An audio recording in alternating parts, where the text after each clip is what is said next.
Nuestro verdadero problema es la muerte. Mientras el hecho físico de ese ataúd o de esa hoguera no cambie, no cambiará nada. Y nosotros seguiremos la ley que asedia a la vida desde los animales unicelulares. Aunque durante un rato seamos capaces de irnos a esa otra vida ondulada.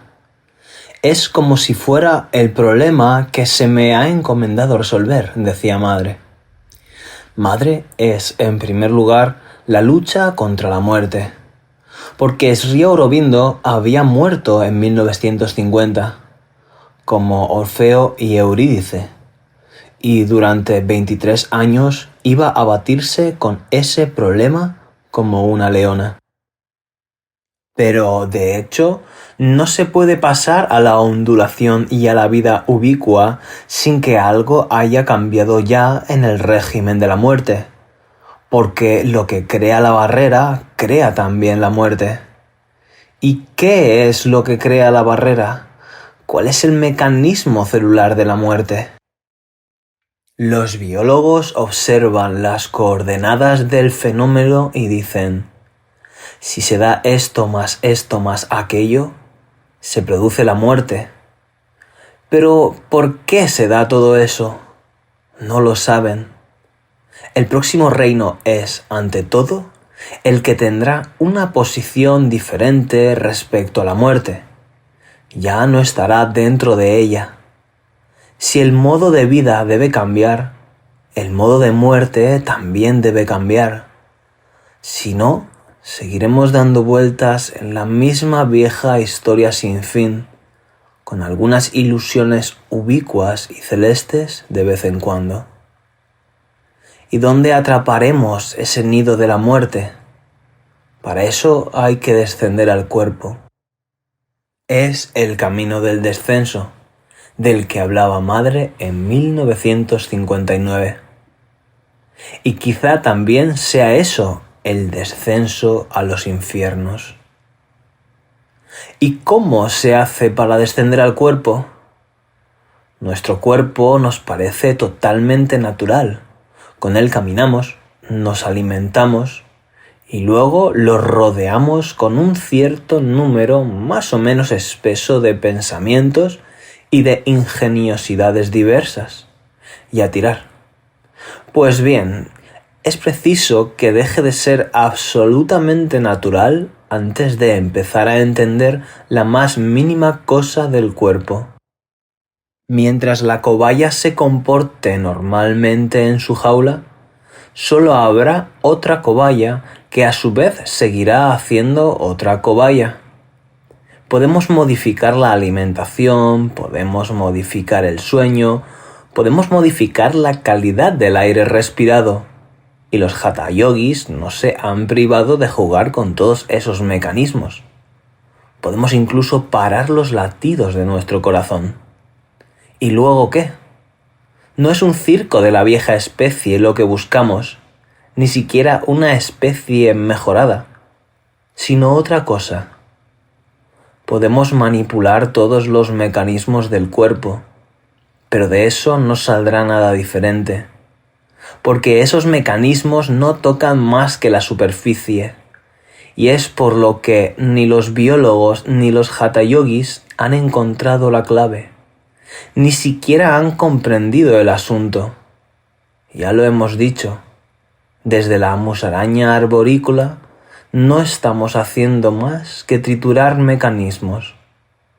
Es otra cosa lo que hay que encontrar, otro resorte más hondo en los cuerpos. ¿Y cuál es el camino? De hecho, el experimento es muy simple, en todo caso simple de describir, pero no tiene ninguna utilidad si uno mismo no lo vive, porque no es en las páginas de un libro donde cambiaremos el funcionamiento del cuerpo. No es una teoría más lo que buscamos, sino una fabricación nueva. Bien pudiéramos creer, en una mezcla de superbiología y yoga, que vamos a encontrar en ese descenso un zumbante trenzado de nervios y de venillas, escuchar cómo respiran, palpitar con los nucleolos y las dendritas. En una palabra, ponernos a vivir microscópicamente nuestro cuerpo con una especie de lupa yógico-electrónica para descubrir el truco. Pero el truco no está en ninguna de esas cosas. Nuestro cuerpo es un cuerpo excelente, tan bueno como el de una pequeña serpiente y el de un martín pescador, con pequeñas diferencias mecánicas. Entonces, ¿qué le impide a algo tan excelente ser así de excelente? ¿Cuál es la causa de que tome la forma de un hombre y no la de un coleóptero, aunque ambos sean igual de mortales? Los biólogos, siempre a la búsqueda de mecanismos, porque es lo único que pueden captar, nos dirán que resulta un hombre y no otra cosa porque ciertos aminoácidos, los mismos desde el virus primitivo hasta Einstein, se enrollan de cierta forma, en cierto orden, que produce proteínas de hombre y no de otra cosa. Y no se puede salir de ahí. Es implacable y científico desde la primera nube de hidrógeno, y continuará enrollándose así, o un poco diferente, a perpetuidad.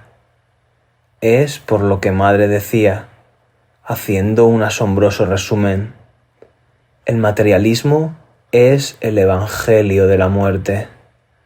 Y puesto que el espiritualismo es el evangelio del cielo, necesitamos encontrar verdaderamente otra cosa que se asiente un poco mejor o viva un poco mejor entre esas dos posiciones. Pero, ¿por qué se enrolla de esa forma y no de otra? ¿Cuál es el mecanismo o el dinamismo o la fuerza subyacente que hace o quiere que eso se enrolle de una forma en el lagarto y de otra en el Homo sapiens, sin diferencia apreciable? Pues lo esencial es que se enrolla o quiere enrollarse así. Aunque no es la diferencia entre el lagarto y el hombre lo que nos interesa, sino el hecho de ese enrollamiento o ensamblaje típico, ¿a qué obedece? Eso los sabios tampoco lo saben, pero Madre sí lo sabe. Es ese truco lo que nos interesa, porque si tuviéramos el secreto, no es que nos pondríamos a enrollar las proteínas en otro orden para hacer otra problemática especie, sino que tendríamos la palanca de la vida misma, lo que la hace moverse en un sentido o en otro, de pez o de hombre, o más bien lo que la fosiliza en un hábito típico y la hace morir quizá. Entre una especie y otra solo hay un hábito diferente de enrollar los mismos materiales. ¿Qué es lo que regula ese hábito de la materia? Ahí está todo. Si lo encontramos, entonces encontraremos quizá lo que nos hace morir y perdernos el hábito de morir. Solo un hábito. Ese descenso al cuerpo no se opera, pues, por medio de ninguna técnica yógica, sino que es lo más simple del mundo. Se trata de ir a lo que ya está ahí, y no nos vamos a hundir en ningún trenzado de venillas y dendritas, sino en otra cosa muy distinta, que forma también una extraña selva amazónica. Para llegar a percibir la célula o a experimentar la célula, hay que atravesar primero todo lo que la recubre, capas y capas opacas y zumbonas. La primera de todas las capas es nuestra capa intelectual. Es en la que normalmente vivimos. Es la parte alta de la pecera, Es evidente que todas las ideas, las filosofías, las religiones y todo lo demás no tienen nada que ver con el cuerpo. Esa capa aparentemente no es nada. Es como el aire que respiramos, pero es un enorme barullo. Es necesario que todo eso se calle. Si queremos ver claro en un líquido hay que decantarlo. Primera operación, el silencio mental. Cuando esa capa esté ya un poco clarificada, veremos surgir una segunda capa que empieza a hacerse patente cuando no está ya embellecida por el alboroto superior de las ideas y de las noblezas filosóficas o humanitarias. Es la capa de la mente emotiva. Es algo ya más pegajoso, pero esas emociones, por muy bellas que sean, tampoco tienen nada que ver con el cuerpo. Segunda operación, la pacificación de la mente emotiva. Es ya una operación más complicada y que parece una guerrilla en el desierto. Cuando esa capa esté ya un poco clarificada y apaciguada, veremos surgir una tercera capa que hasta entonces estaba totalmente mezclada con las dos capas superiores. La mente sensorial, la que gobierna nuestras reacciones. Ahí, la cosa se convierte francamente en una selva virgen con toda clase de serpientes y de pantanos. Aún no estamos totalmente en el cuerpo, pero ya nos acercamos. Todas esas sensaciones de fatiga y de sueño, de atracción y de agresión, de contracción y de relajación, todo hormiguea. Y nos damos cuenta de hasta qué punto todo eso está dictado por los hábitos, el medio, la educación, todo un barullo que no tiene nada que ver con el cuerpo y que está como adherido a él.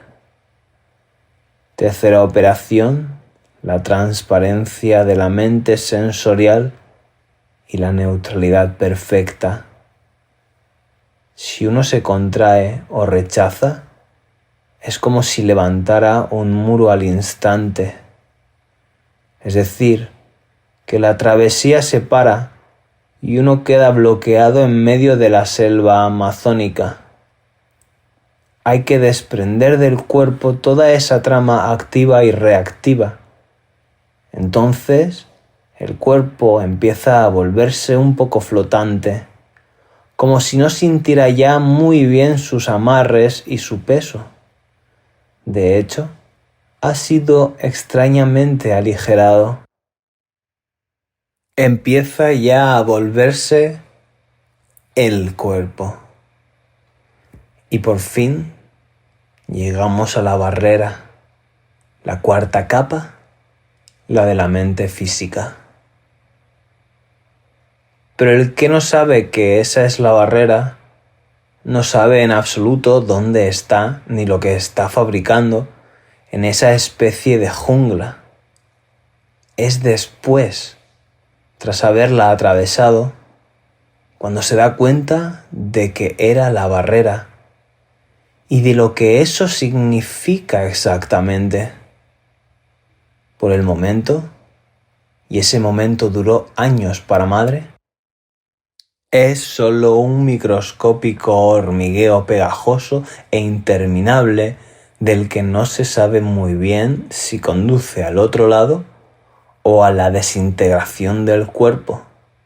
Ni siquiera si existe otro lado en ese microscópico infierno tan estrechamente pegado al cuerpo que parece que, de querer despegar esa capa, se despegaría todo el cuerpo por completo. Cuando Francisco de Orellana, recién llegado de los Andes, descendió por vez primera al curso del Amazonas, que no se llamaba todavía Amazonas, sino cualquier cosa, con caimanes y lianas. No sabía en absoluto si iba a desembocar en el Atlántico o en la muerte, ni qué era lo que estaba atravesando. Es muy fácil ser cartógrafo después.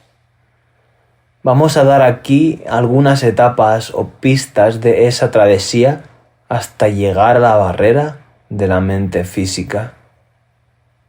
65.24 del 7. Cuando uno se pone a observar, se da cuenta de que lo que más tiempo lleva es hacerse consciente de lo que hay que cambiar, tener el contacto consciente que permita que eso cambie.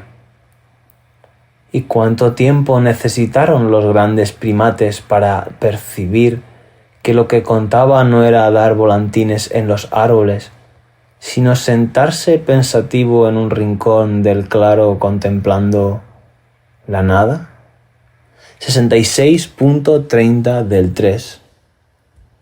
Si queremos tener la experiencia del cuerpo, hay que vivir en el cuerpo.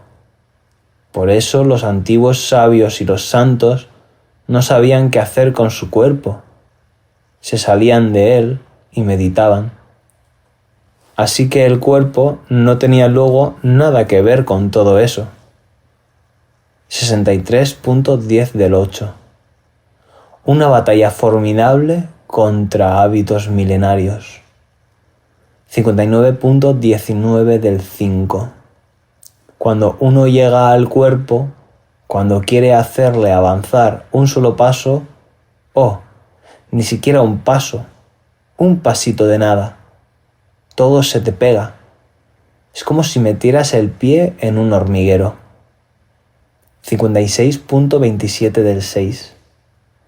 Desde el momento en que queréis progresar, inmediatamente encontráis la resistencia de todo lo que no quiere progresar en vosotros y a vuestro alrededor. 58.25 del 6. El camino a recorrer entre el estado habitual del cuerpo, esta inconsciencia casi total a la que estamos habituados porque somos así, y el despertar perfecto de la consciencia, la respuesta de todas las células, de todos los órganos, de todas las funciones, entre ambas cosas parece que hubiera siglos de trabajo. 53.14 del 10. La muerte no es algo inevitable. Es un accidente que se ha producido siempre hasta ahora, o que en todo caso parece haberse producido siempre hasta ahora. Y nosotros nos hemos metido en la cabeza vencer ese accidente y superarlo. Pero eso es una batalla tan terrible, tan formidable contra todas las leyes de la naturaleza, todas las sugestiones colectivas, todos los hábitos terrestres que, si no se es un guerrero de primera al que nada aterroriza, más vale no empezar la batalla. Hay que ser un héroe absolutamente intrépido porque a cada paso y cada segundo hay que liberar una batalla contra todo lo establecido. Y eso no es muy cómodo.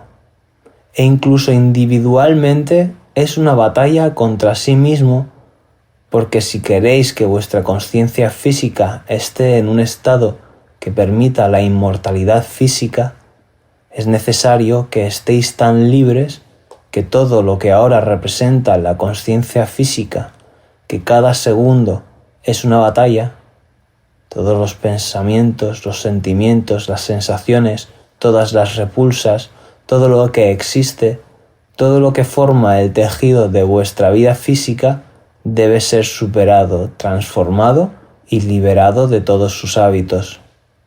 Por eso, cada segundo es una batalla contra miles y millones de adversarios. 64.30 del 10. El cuerpo está aprendiendo una cosa, que todo cuanto sucede es para su progreso. Todo cuanto sucede es para alcanzar el estado verdadero, el que se espera de las células para que la realización pueda efectuarse. Incluso los golpes, incluso los dolores, incluso las aparentes desorganizaciones, todo eso es adrede. Y es solo cuando el cuerpo lo toma de mala manera, como un imbécil, cuando la cosa se agrava. 60.28 del 1. Las dificultades vienen de cosas pequeñísimas que aparentemente son absolutamente vulgares y que obstruyen el camino. Suceden por cualquier cosa, un detalle, una palabra, una enfermedad en el ambiente, y bruscamente algo se contrae. Entonces hay que empezar de nuevo todo el trabajo como si no se hubiera hecho nada. Quizá crean algunos que la forma del cuerpo es un punto de concentración y que sin esa concentración, sin esa dureza, la vida física no sería posible. Pero no es verdad. El cuerpo es verdaderamente un instrumento maravilloso. Es capaz de ensancharse, de hacerse vasto. Entonces todo se realiza en una armonía maravillosa, con una plasticidad admirable. Los gestos más pequeños, el más mínimo trabajo, y luego, de pronto, por una tontería, una corriente de aire, una nimiedad, lo olvida, se repliega sobre sí mismo, siente miedo a desaparecer, miedo a no existir, y hay que empezarlo todo de nuevo desde el principio. 61.15.7. Ser un santo o un sabio no es muy difícil, después de todo, pero la transformación supramental es ya un asunto muy distinto. Este camino no ha sido recorrido por nadie. Sri Aurobindo fue el primero y se fue antes de decirnos lo que estaba haciendo. Estoy absolutamente abriendo un camino en la selva virgen, peor que una selva virgen, y por eso tengo el sentimiento de no saber absolutamente nada. Desde el punto de vista puramente material, químicamente, biológicamente, médicamente, terapéuticamente, no creo que haya mucha gente que sepa. ¿La hay quizá? De todas formas, yo no lo sé. Y yógicamente es muy fácil. Ya sabemos todo lo que hay que hacer y se hace con la misma facilidad con que se sabe. Eso no es nada. Pero esta transformación de la materia, ¿qué hay que hacer? ¿Cómo hay que hacer? ¿Cuál es el camino? ¿Y acaso hay un camino? ¿Acaso hay un proceso? Probablemente no. La conciencia de la enormidad de la cosa me ha sido dada gota a gota, para que no aplaste, hasta el punto de que toda la vida espiritual, toda esa gente y todas esas razas que han hecho tantos intentos desde el comienzo de la Tierra, todo eso me parece que no es absolutamente nada, un juego de niños. Y además, este es un trabajo sin ninguna gloria. No se obtienen resultados ni experiencias que os llenen de éxtasis o de alegría. Nada de todo eso. Es una labor horrible. Es verdaderamente un caminar por nada, sin nada, por un desierto plagado de toda clase de trampas y toda clase de obstáculos posibles.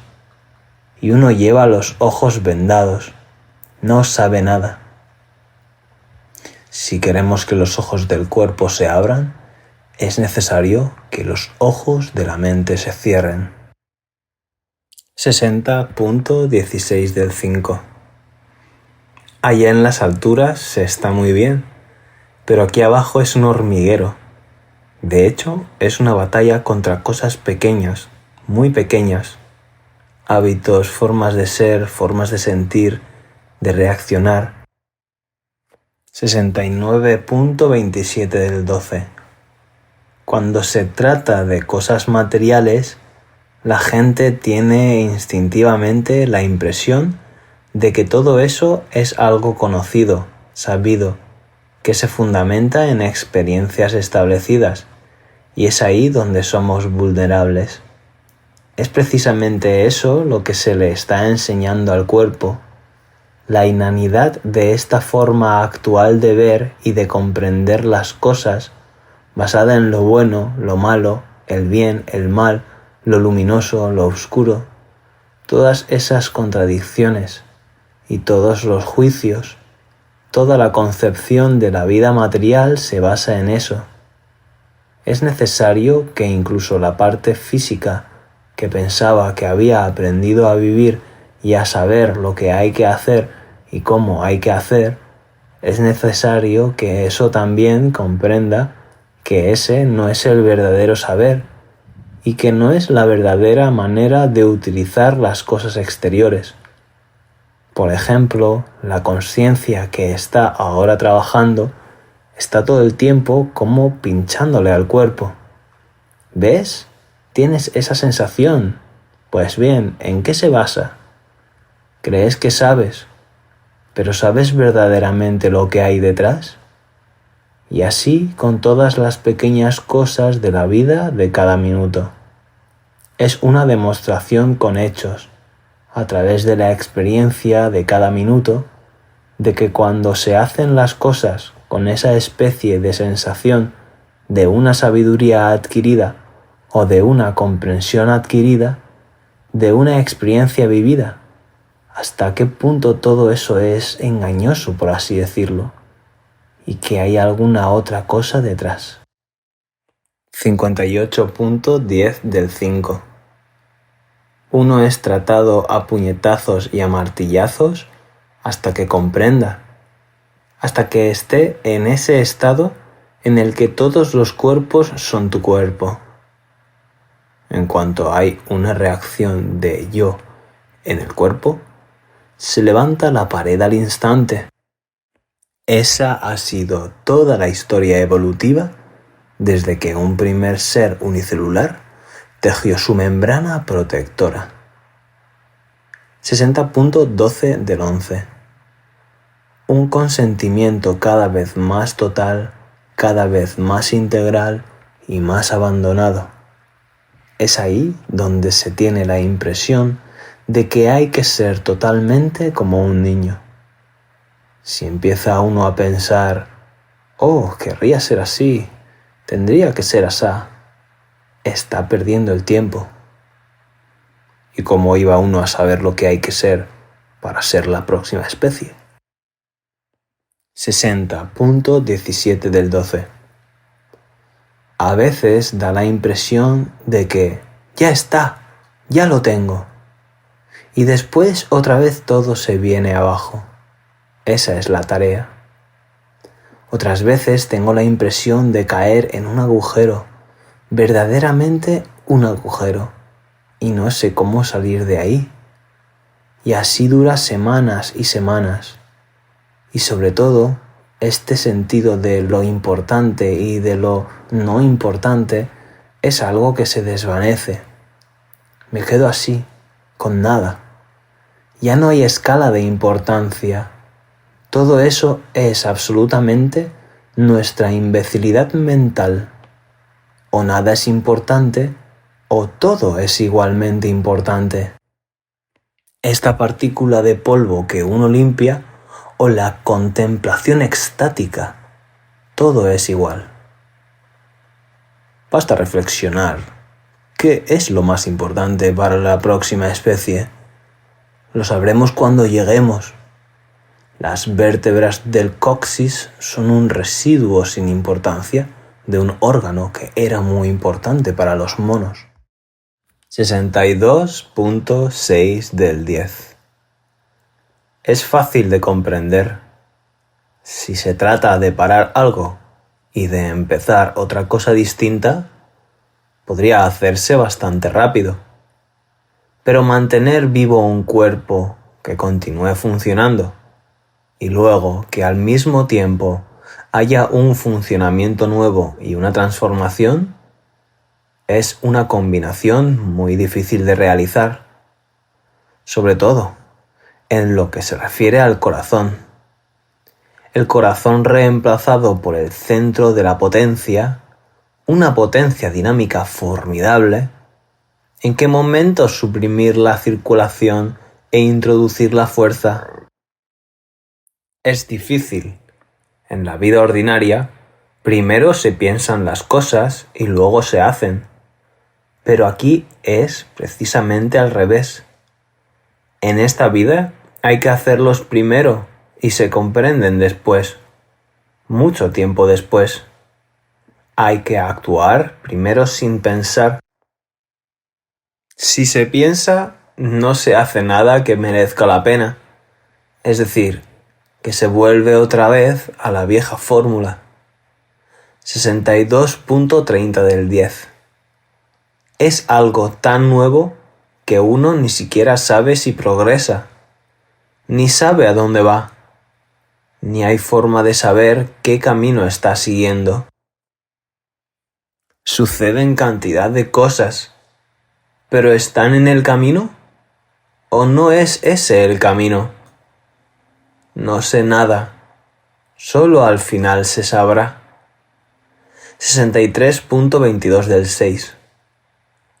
Verdaderamente un periodo de transición nada satisfactorio en el sentido de que no se siente ya la fuerza que se tenía antes, la capacidad que se tenía antes, y no se sienten tampoco en absoluto el poder y las capacidades que eran de prever. Se está a medio camino, ni así ni de la otra manera, con cosas para quedarse absolutamente aturdido, cosas que, de vez en cuando, me hacen abrir los ojos de par en par, y luego, al mismo tiempo, limitaciones agotadoras. 71.29 del 12. Para mí, el camino más rápido ha sido el sentido creciente de mi inanidad, de mi inexistencia. No poder nada, no saber nada, no querer nada. Solo que no hay que tener miedo. Si se tiene miedo, todo se vuelve terrible. Menos mal que mi cuerpo no tiene miedo. 65.10 del 10. Son todas las cosas que consideramos sin importancia. Es toda esa masa de cosas lo que impide la transformación física. Y puesto que son cosas pequeñísimas, se considera que no requieren un especial cuidado. Por eso son los peores obstáculos. Me estoy refiriendo a personas esclarecidas, que viven en la verdad, que tienen la aspiración y que se preguntan por qué esa intensa aspiración produce unos resultados tan pobres. Ahora lo sé. Esos pobres resultados son debidos a que no se da suficiente importancia a esas pequeñísimas cosas que pertenecen al mecanismo subconsciente y que hacen que en el pensamiento seáis libres, que en el sentimiento seáis libres, incluso también en el impulso, y que físicamente seáis un esclavo. Hay que deshacer todo eso. Deshacer y deshacer no es más que el mecanismo del hábito, pero se agarra, se pega. 67.26 del 7. Podríamos llamar a nuestro mundo el mundo de los malos hábitos. 67.2 del 8. Una lenta labor subterránea, casi imperceptible. Un campo de batalla sórdido. 65.25 del 7. Esto es lo que yo llamo sinceridad. Si uno puede evitar a cada minuto el pertenecer a la vieja estupidez. 65.12 del 1. Hace un tiempo se os decía, alejaos, dejad que todo eso chapotee tranquilamente, pero no tenemos ningún derecho a hacerlo. Es todo lo contrario de nuestro trabajo. Y tú lo sabes, yo había llegado a una libertad casi absoluta respecto a mi cuerpo, hasta el punto de que podía no sentir nada, absolutamente nada, pero ahora ni siquiera tengo derecho de salirme de él. Figúrate, incluso cuando siento mucho dolor o cuando las cosas son un tanto difíciles, y me digo, si me escapara a mis beatitudes, pero no me está permitido. Estoy atada aquí, es aquí donde hay que realizarlas. 60.26 del 11. Y además, las cosas no suceden en absoluto como suceden en la vida ordinaria, sino que durante el lapso de 3 o 4 minutos, a veces 10 minutos, estoy abominablemente enferma, con todos los síntomas de que mi vida se acabó. Y es justo para que haga el experimento, para que encuentre la fuerza. Y resulta que es solo con esos momentos en lo que lógicamente, según la lógica física ordinaria, todo se acabó, como se encuentra la clave. Hay que pasar a través de todo eso sin flaquear. ¿Cuántos momentos así harán falta aún? No sé nada. Estoy fabricando el camino. Fueron necesarios, evidentemente, en un momento dado de la historia, los últimos coletazos de un reptil para que se empezara a encontrar la clave del pájaro. 69.3 del 5. La muerte, el alimento, el dinero. Esta nueva conciencia tiene la impresión de que esas son las 3 cosas más formidables de la vida humana, que la vida humana gira alrededor de esas 3 cosas: comer, morir y tener dinero, y las 3 para ella son inventos pasajeros, el resultado de un estado totalmente transitorio y que no corresponden a algo muy profundo ni permanente. Y entonces esta conciencia le enseña al cuerpo a existir de otra manera. 61.12 del 5. Incluso todos esos hermosos momentos que se pueden tener en la vida cuando uno hace de pronto sus escapadas a una conciencia inmortal, el contacto con una verdad, incluso eso, todas esas experiencias, están muy bien, son muy agradables, pero no son eso, el verdadero sentido de la vida. ¿A qué corresponde verdaderamente todo esto? ¿Qué hay detrás? ¿Por qué lo ha hecho el Señor? ¿Hacia qué quiere ir? Hay evidentemente un secreto, y lo guarda. Pues bien, yo quiero su secreto. ¿Por qué es así todo esto? No es ciertamente así para seguir siendo así. Es así para ser otra cosa. Y es esa otra cosa lo que quiero. 62.23 del 11. Cada paso adelante obliga a dar un paso atrás. No atrás, sino en la sombra. Y desde el punto de vista físico es terrible. Es como si se tocara un subfondo de inconsciencia y de materialidad inerte. 63.21 del 8. No sé si es la última lucha, pero ha aparecido algo muy profundo. Es, por así decirlo, la primera sustancia que fue empleada por la vida, con una especie de incapacidad de sentir, de experimentar, una razón para esa vida. Tengo la impresión de que está muy cerca del fondo del agujero.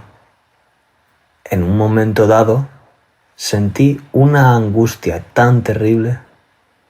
porque era una nada de la que no se podía salir. No había forma de salir de esa nada, porque era nada. Y hubo, por un momento, una tensión tan grande que me pregunté, ¿iré a estallar? Y esa es la base, el fundamento de todo el materialismo. Después, súbitamente, la barrera se volvió clara. 61.15 del 7. Todas las dificultades posibles en el subconsciente del cuerpo se han levantado en masa. Así tenía que suceder. Y así le sucedió seguramente a Sri Aurobindo. Ahora lo entiendo. Y bien sabes tú que no es ninguna broma. Solía preguntarme yo por qué todo aquello se había encarnizado sobre él. Y ahora lo entiendo, porque sobre mí siento idénticamente el mismo encarnizamiento. No es precisamente la conciencia del cuerpo, más bien pudiéramos decir que es la substancia corporal tal y como está organizada por la mente. El primer movimiento de la mente en la vida. Lo que dio paso del animal al hombre, la primera mentalización de la materia. Pues bien, hay algo que protesta y que, al protestar, naturalmente, crea desórdenes. Estamos justo ya al borde de la vida humana, ante algo que no existe en el animal y que ha causado toda la complicación de la vida humana. Todo su no saber, su dolor, su separación, sus enfermedades, toda esa desgracia que a fin de cuentas es nuestro verdadero poder para salir de ahí, porque nos ha obligado a llegar hasta el fondo para encontrar la clave. Es la barrera y es al mismo tiempo el paso hacia un descubrimiento más radical todavía, una capa más profunda. La mente celular, que contiene el poder de deshacer no solo nuestros viejos hábitos de desgracia, sino de deshacer también el hábito típico de cada especie y finalmente el viejo hábito de morir. Esta mente física es un descubrimiento extraordinario y sin embargo es algo que va y viene ante nuestros propios ojos, nos zumba en los oídos y rige el más mínimo de nuestros gestos, solo que no lo percibimos, o si lo percibimos lo mandamos a paseo de tan ridículo que es, o lo ahogamos bajo el barullo de nuestros nobles pensamientos, de nuestros nobles sentimientos y de nuestras noblezas superiores, que acaban todas hundiéndose por no haber tenido en cuenta a este microscópico energúmeno. El mayor descubrimiento es descubrir el impedimento. Si cada especie hubiera sabido lo que impedía la próxima especie, enseguida hubiera logrado trastocar todos sus valores y encontrar el paso.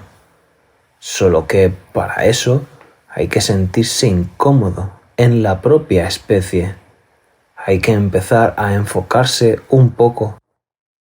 Tal es nuestro privilegio entre todos esos animalillos que con tanto agrado dan vueltas y vueltas en su pecera. Si unos pocos peces no hubieran inventado la respiración pulmonar ni transformado sus aletas natatorias en patas, no podrían haberse hecho anfibios. Esta mente física es precisamente lo que nos sofoca, insidiosamente, innumerablemente y de lo más implacablemente. Es nuestra jaula, es la pared misma de nuestra pecera humana. No tenemos ninguna necesidad de mutaciones extraordinarias para salir de nuestra pecera. Necesitamos sofocarnos lo suficiente como para encontrar el medio. Quizá nuestra especie está llegando precisamente al tiempo del sofoco.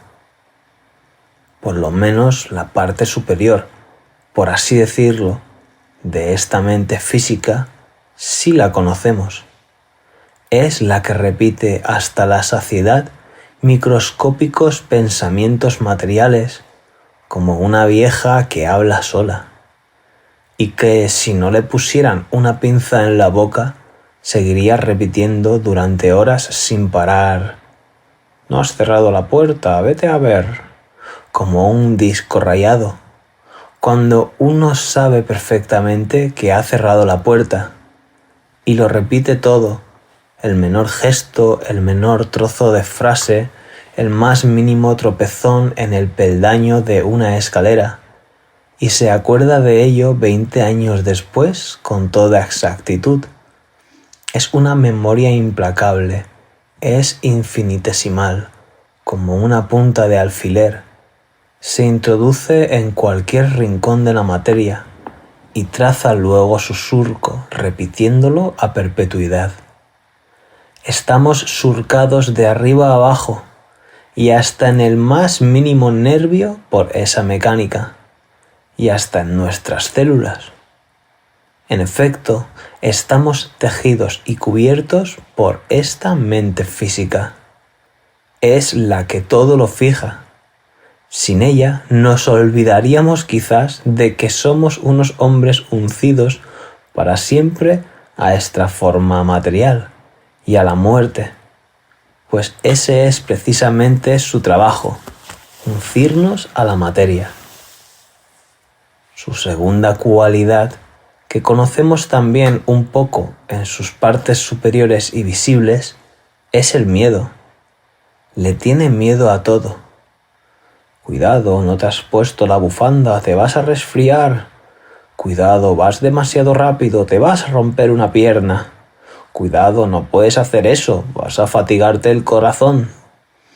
No puedes, no puedes, no puedes». Es una mente llena de no puedes. E incluso si pudierais, no os dejaría poder. Y es por eso por lo que no podemos. Resumiendo, es ella quien vigila cuidadosamente los límites de la pecera. Es la guardiana de la prisión. Y además ha dicho el médico, y además ha dicho el profesor, y además el diccionario, la policía, el señor cura, el biólogo. Por tanto, lo ha dicho todo el mundo. Por lo tanto, etc. Es el mayor policía de todas las especies. Veamos, no se puede salir del estanque. Al otro lado ya no hay agua material, solo la muerte y el espíritu puro de los peces. Y eso es algo que ni existe. No se puede nadar, ni ver, ni tocar. Por lo tanto... Pero su lógica nos lleva derechos al nido deseado, la muerte. Todo tiende ahí, no a la conservación de la especie, sino a la conservación de la muerte. Basta conseguirla un poco en un microscópico cuchicheo, en cuanto nos hacemos un rasguño. «Oh, ¿no se infectará?» En cuanto alguien estornuda en Moscú. «Oh, ¿será eso la guerra?» Prevé todas las catástrofes posibles, todas las enfermedades posibles, todos los accidentes y sobre todo la muerte. La prevé desde el principio. Y además es una enfermedad. No hay salida. Hay que tomar tantos comprimidos. Hay que hacer esto, no hay que hacer lo otro. Estamos maniatados de arriba a abajo, invisiblemente, subrepticiamente e inexorablemente. Una especie de miedo a todo engranado en la materia y que es como un recuerdo o una añoranza de la feliz inercia de la piedra. La vida es la catástrofe, la amenaza, el peligro, y la muerte es el descanso final. Teje y segrega su pequeña muerte cada minuto, hasta que logra sus fines. ¿Y qué haría toda esa jerarquía eclesiástica si no existiera la muerte?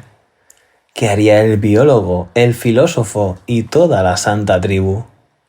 Basta reflexionar un poco en ello. Todos viven de la muerte, de la A a la Z. Sí, es el evangelio de la muerte.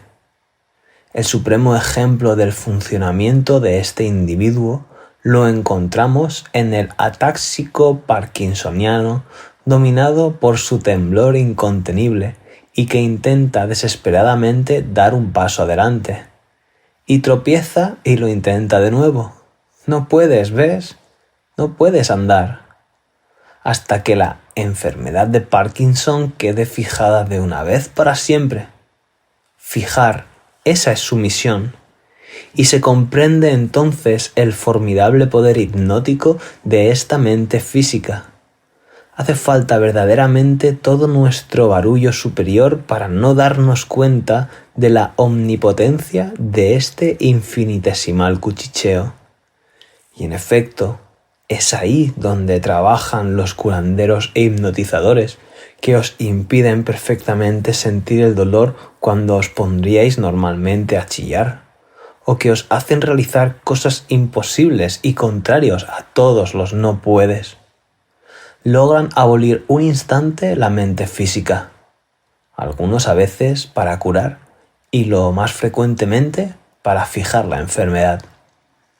En nuestra conciencia superior nos mofamos y reímos de esa caricatura timorata y machacona y la mandamos a paseo, pero ella continúa debajo tejiendo sus pequeñas muertes y sus pequeñas enfermedades y sus pequeños accidentes que causarán al final la gran muerte, tranquila y fija, de una vez para siempre. A fin de cuentas, siempre acaba atrapándonos. Hay algo en la materia viva que aspira a la paz del mineral.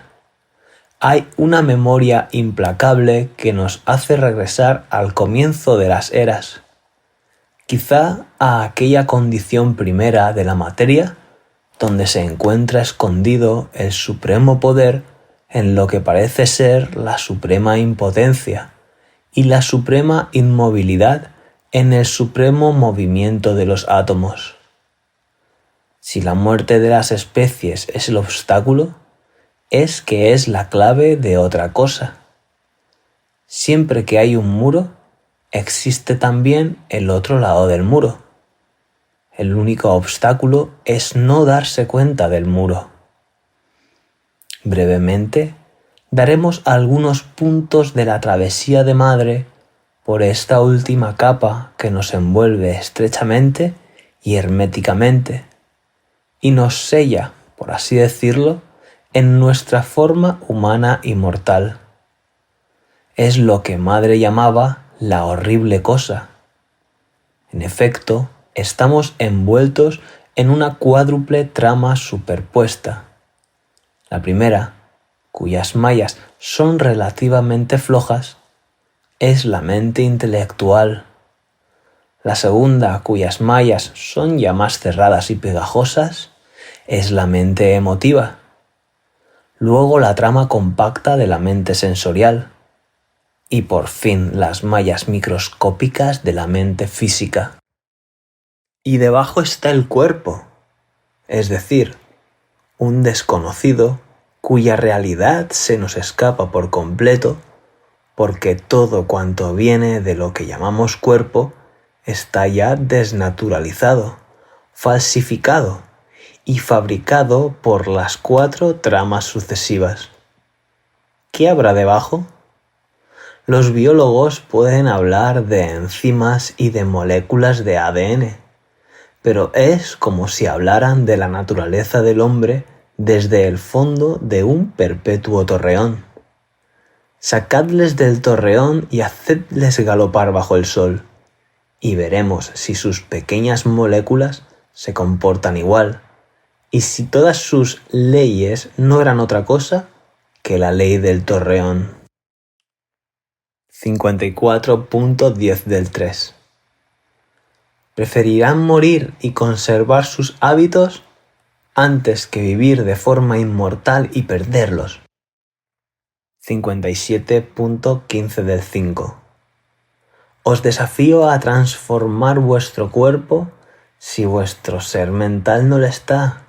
Intentadlo a ver. No podréis ni mover un dedo, ni decir una palabra, ni dar un paso sin que intervenga la mente. Entonces, ¿con qué instrumento queréis transformar vuestro cuerpo si vuestra mente no está ya transformada? 58.10 del 5. Uno de los obstáculos más serios es la legitimación de la consciencia exterior, ignorante y mentirosa.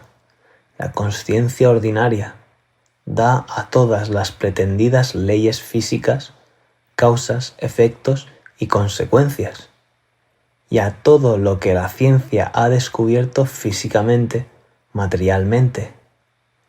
Todo eso es de una realidad indiscutible para esa consciencia, y es tan automático que es inconsciente. Cuando se trata de movimientos como la cólera, los deseos, etc., reconocemos que son erróneos y que deben desaparecer.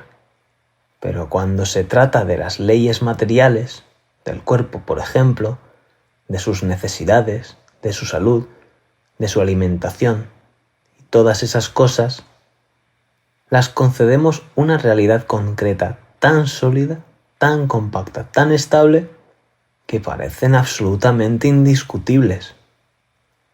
61.17 del 3. Cada uno está encerrado en su pequeña formación hecha por la mente más ordinaria, la que construye la vida de cada día, como en una estrecha prisión. 67.21 del 10. Y luego están todas esas viejas cosas que provienen del atavismo humano. Ser razonable, ser prudente, ser perspicaz, tomar precauciones, ser previsor. Todo eso que constituye el tejido mismo del equilibrio humano ordinario. Es algo tan sólido, y toda la mentalización de las células.